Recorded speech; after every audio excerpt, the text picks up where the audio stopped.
Good morning. Today, greeting of the day. Today we have to design the circuit on superposition theorem. So let's understand what is the superposition theorem. So the statement is that in any linear active bilateral network having more than one source, the response across any element is the sum of the responses obtained from each source considered separately, and all sources are replaced by their internal resistance. Means if you use the voltage source, so we will make it as a short circuit, and if you use the any current source, so we have to make as an open circuit. So here you can see I have taken a circuit in which I am having the two voltage source, that is the V1 and this is the V2. I am using the three resistances, that is R1, R2 and R3. Now our aim is to find out the total response in the resistance R3. So what we have to do? First of all, I will take the voltage source V1 and I will keep the voltage source V2 as a short circuit. Then we will check it what is the value of current in R3. Similarly, in second step, I will keep the V2 in the working position and V1 as a short circuit. So after doing that, what will be the current in resistance R3? We will calculate. Then we will add the total response that is coming into the resistance R3. So we will design the circuit on the Tinkercad. So here I am using this Tinkercad, and here first of all I will take the breadboard. So this is the breadboard. You can see I will place my breadboard here. Now I am using the three resistances. So in the same diagram I will place my three resistances, that is the R1, R2 and R3. So R1, R2 and R3 I have taken 1 kilo ohm each resistance. Now I can place it by rotating the resistance R1, and I can keep the resistance R1 here. This is the R2. So I will place the first terminal of R2 in common with the second terminal of resistance R1. You can see. So this is our common point, and the terminal 1 of resistance R2 here I will make as a ground. Now the next resistance, that is the R3, I will take as, we can rotate it and I can make in a same manner. You can see. So R1, R2 and R3 we have connected as per circuit diagram. Now here we need to give the energy. So here I am taking the power supply. So here I will write power and I will take the power supply. So this is the power supply here. So we are having the two voltage source. So I will take the two power supply, and we need to calculate the current in the resistance R3. Okay. So this is the R1, this is the R2, this is the R3. So we need a multimeter. So I will write down, that is the multimeter, and I can place here. So we have to find out the value of current. So I will change the mode from voltage to amperage.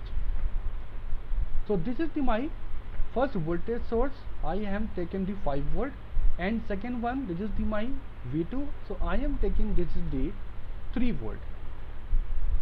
Now I will connect my multimeter across the resistance, that is the R3.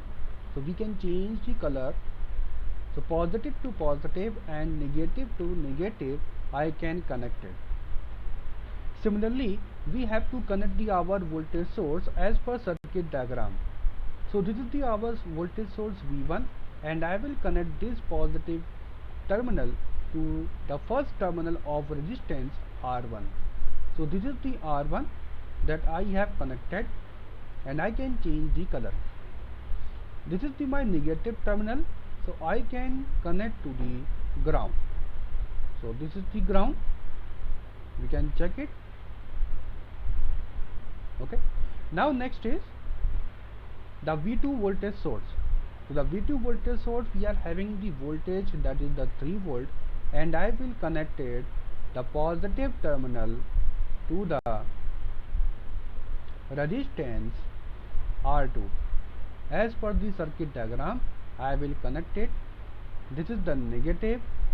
So as we know, the negative terminal we have to connect to the same grounding point. So all the negative terminals I have taken in the black wire. Now first of all, we will check it what is the total current which is coming by using the two voltage sources. So this is your multimeter which is now performing as an ammeter.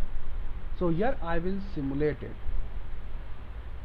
So when I have done simulated, I am getting the 8 milliampere current.